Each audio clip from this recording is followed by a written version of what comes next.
Hey guys, this is Craig from the Estates LLC. What I'm going to do is give you an updated market prediction.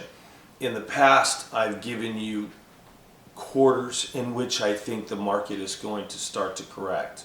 Today, what I want to do is update you on that and let you know that my market predictions primarily are based on one key indicator amongst others, but they kind of all trail this one, and that is we believe that when they release the foreclosures onto the market, once the foreclosure moratorium has stopped and it is no longer restricting the amount of supply that is going to the market, then that's going to be a key indicator into when the market is going to start to correct. That date has been moved several times, and the new date is December 31st, 2021. So the majority of the inventory that will come back onto the market based on foreclosures and the shadow inventory that the banks are currently holding on to will happen in Q1 and Q2 of 2022.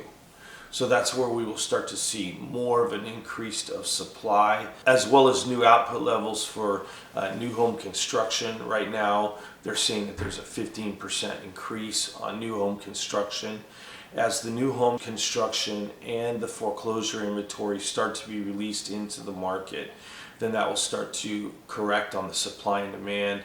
And the more that we have an overabundance of supply, naturally the demand will go lower because of the supply, at which point we'll start to see the market correction. So right now, I'm tentatively looking at that market to start to correct, where you will see it somewhere in Q1 and Q2 of 2022. Now, there are underpinnings of the market already collapsing, and that's been discussed by several economists in the country. Those you won't directly see until it affects your particular situation. So more of the number that I'm speaking to is what is going to happen and when will you see it and how will it start to correct based on the numbers falling.